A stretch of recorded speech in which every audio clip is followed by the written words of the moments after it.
നിങ്ങളിലെ ഏറ്റവും കൂടുതൽ സ്വാധീനം ചെലുത്താൻ പറ്റിയ വ്യക്തി ആരാണ്? നിങ്ങൾ ചിന്തിച്ചു നോക്കിയിട്ടുണ്ടോ? ആര് പറഞ്ഞാലാണ് നിങ്ങൾ പെട്ടെന്ന് കേൾക്കുക അല്ലെങ്കിൽ അനുസരിക്കുക?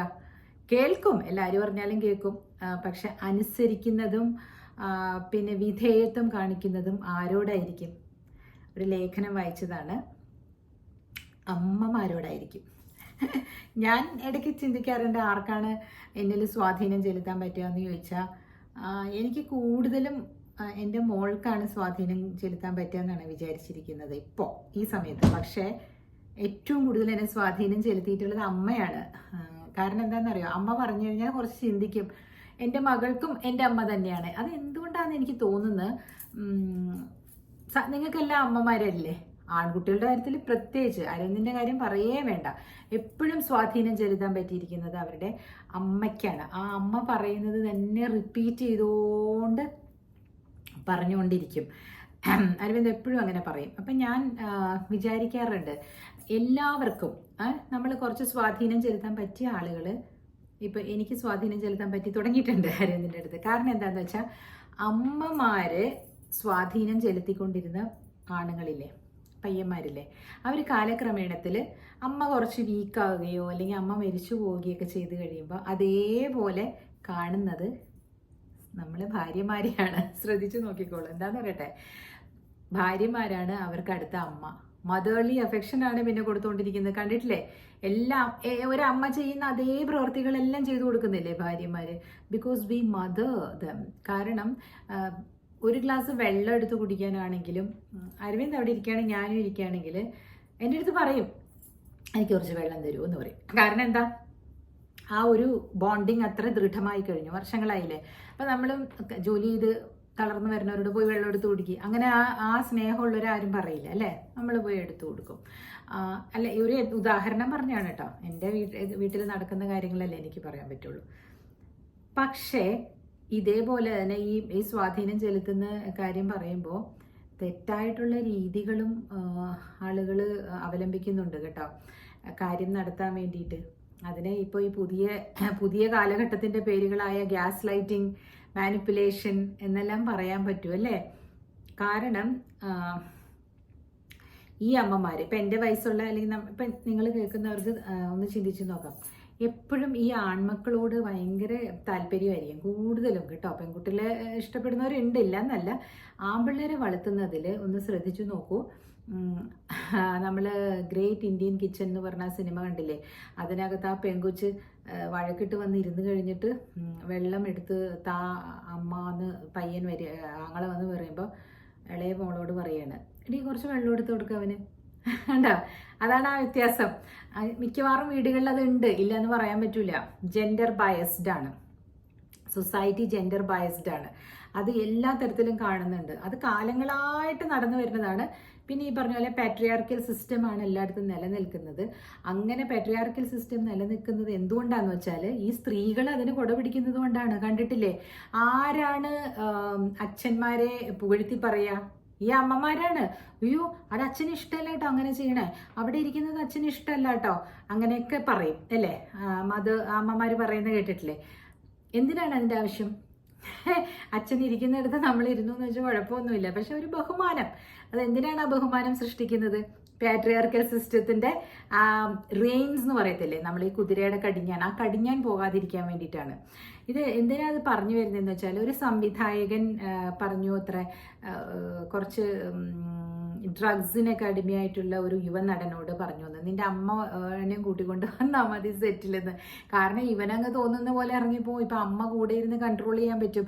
അപ്പം ആ അമ്മയ്ക്ക് അത്രത്തോളം കൺട്രോളിങ് പവർ ഉള്ളത് കൊണ്ടല്ലേ അമ്മയെ കൂട്ടിക്കൊണ്ട് പോകാന്ന് പറയുന്നത് അല്ലേ?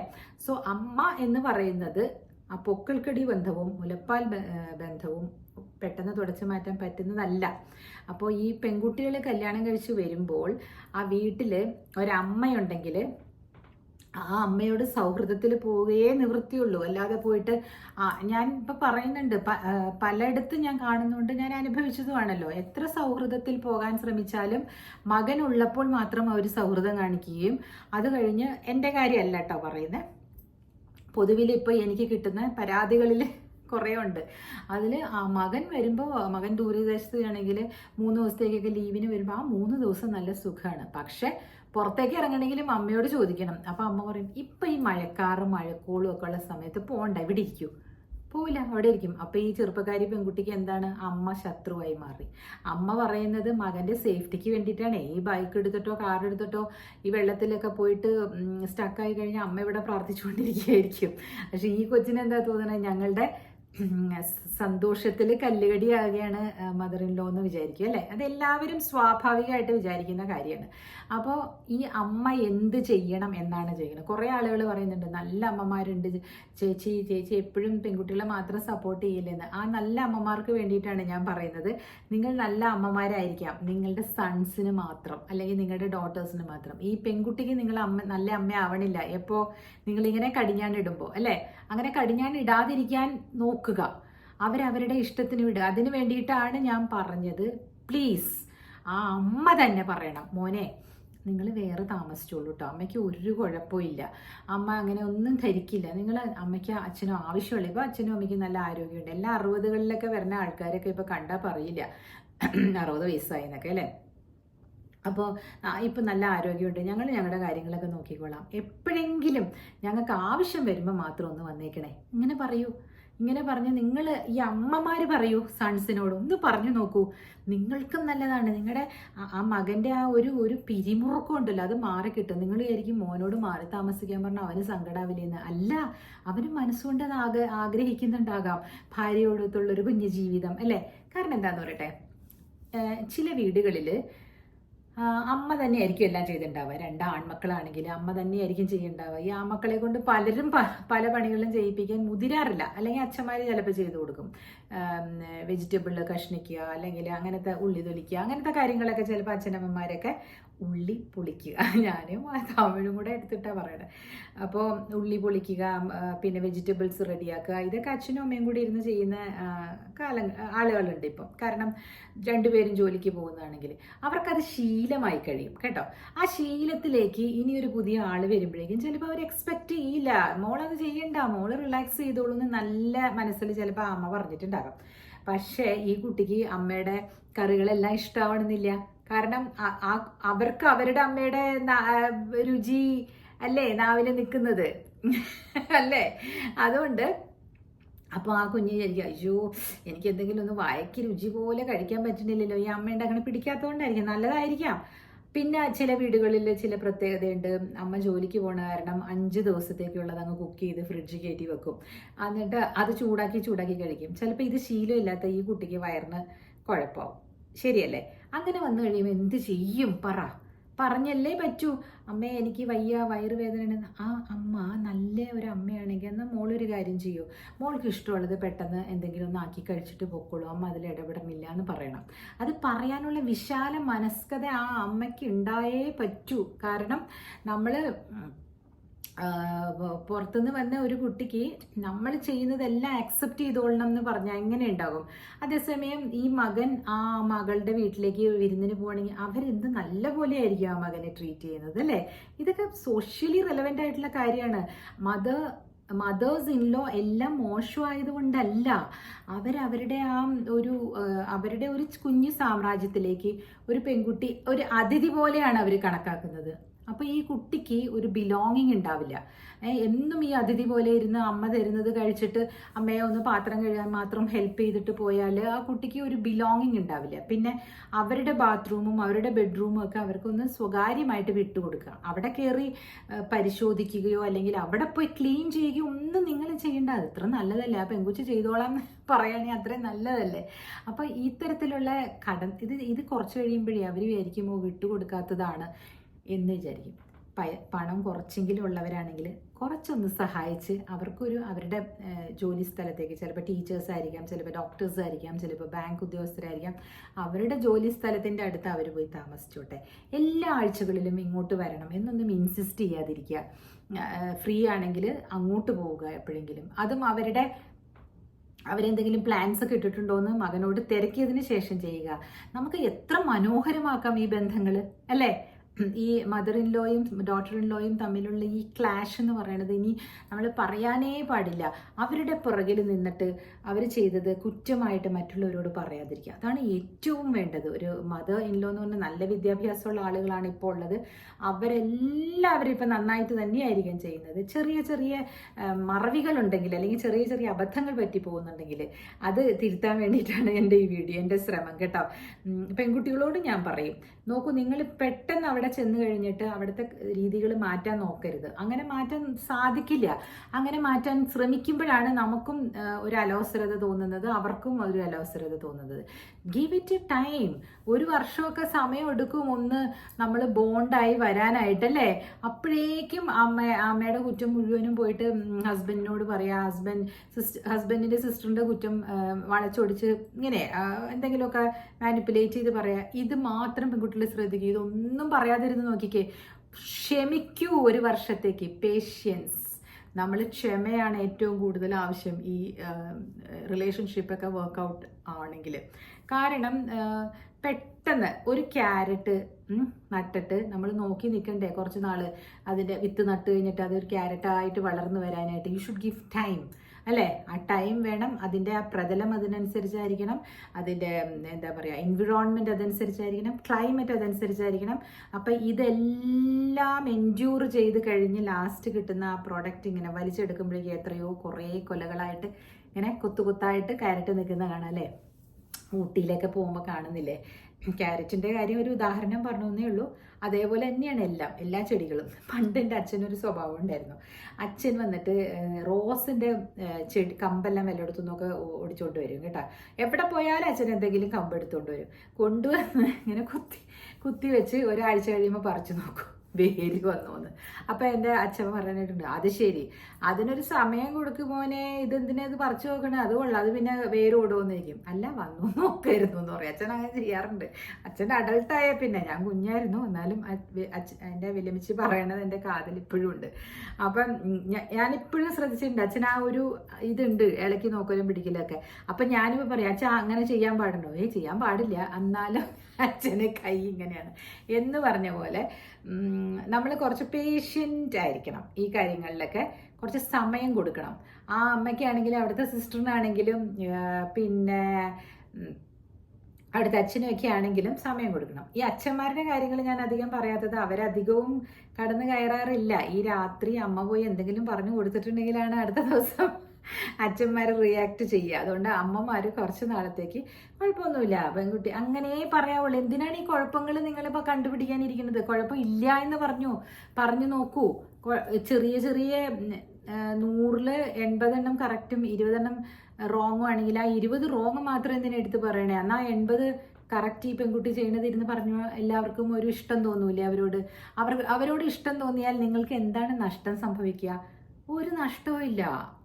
നല്ല അമ്മാന്നെ കുട്ടി പറഞ്ഞു നടക്കും അല്ലേ.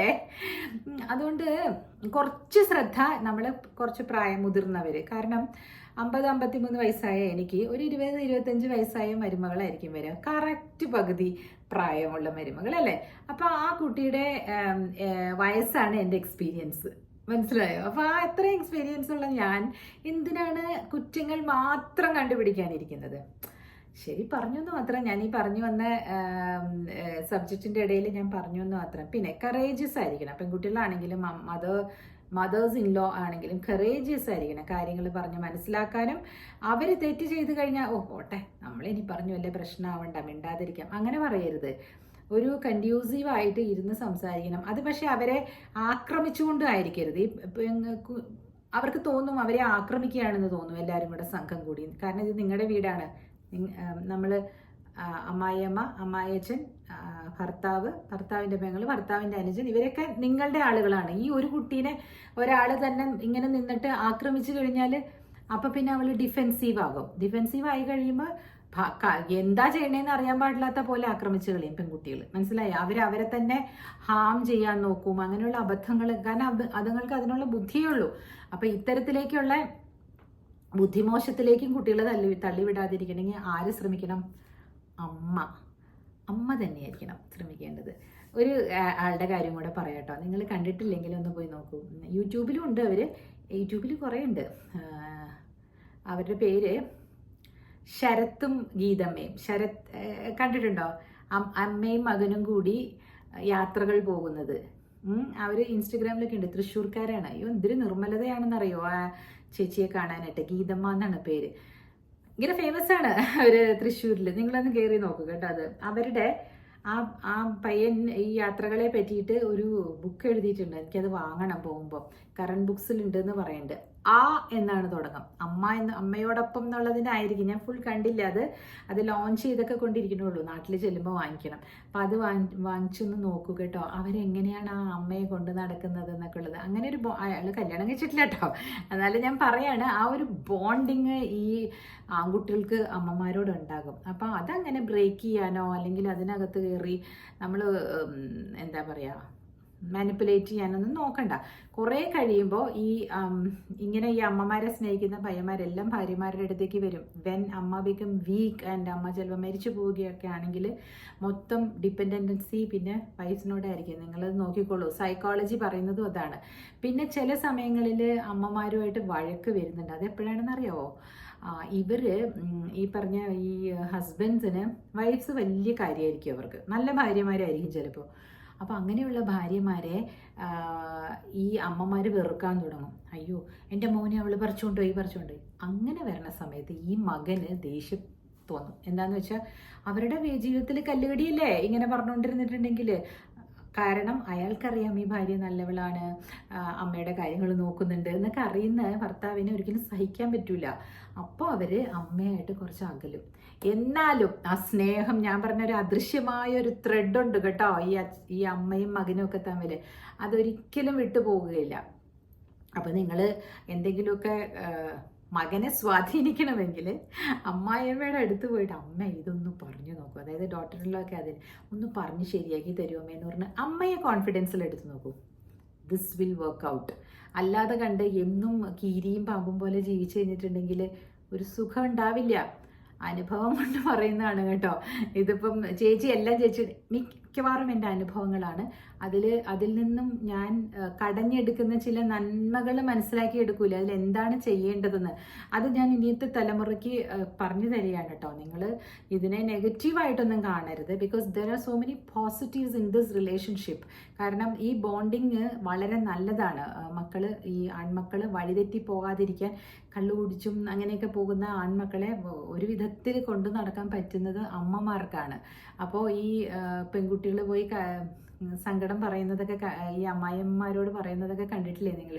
അപ്പം എന്തെങ്കിലും വിധത്തിൽ ഒരു താളപ്പഴയിൽ ഒരു ഇത് പോകുന്നുണ്ടെങ്കിൽ ആദ്യകാലങ്ങളിലാണ് കേട്ടോ ഞാൻ പറയണം. കുറേ കഴിയുമ്പോൾ എല്ലാവരും ഇപ്പം എൻ്റെയൊക്കെ പ്രായം കഴിയുമ്പോൾ ആരെന്ത് പറഞ്ഞാലും അല്ലേ എല്ലാവർക്കും അങ്ങനെ തോന്നില്ലേ? പറയുന്നവർ പറയട്ടെ, നമ്മൾ ചെയ്യുന്നത് ചെയ്തുകൊണ്ടിരിക്കാം. കാരണം അതൊക്കെ ഒരു 40, 45, 50 വയസ്സൊക്കെ കഴിഞ്ഞവർക്ക് ഒരു കരുത്തുണ്ടാകും. അപ്പോൾ ആ കരുത്ത് നമ്മൾ ഉപയോഗിച്ചെന്നിരിക്കും അല്ലേ? പക്ഷേ ശരിക്കും പറഞ്ഞിട്ടുണ്ടെങ്കിൽ മക്കളെ സ്വാധീനിക്കാൻ പറ്റുന്ന ആ ഒരു കൺട്രോളുള്ള അമ്മമാർ നല്ല രീതിയിൽ അത് പ്രയോഗിക്കുക. അത് സമൂഹത്തിന് നല്ലതാണ്, കുടുംബത്തിന് അത്യന്താപേക്ഷിതമാണ്. ശരിയല്ലേ? എനിക്കറിയാം ഈ ഞാൻ പറഞ്ഞതെല്ലാവരും ഈ അഭിപ്രായത്തോട് യോജിക്കുമെന്ന്. So comment. ഓക്കെ, നാളെ വരെ.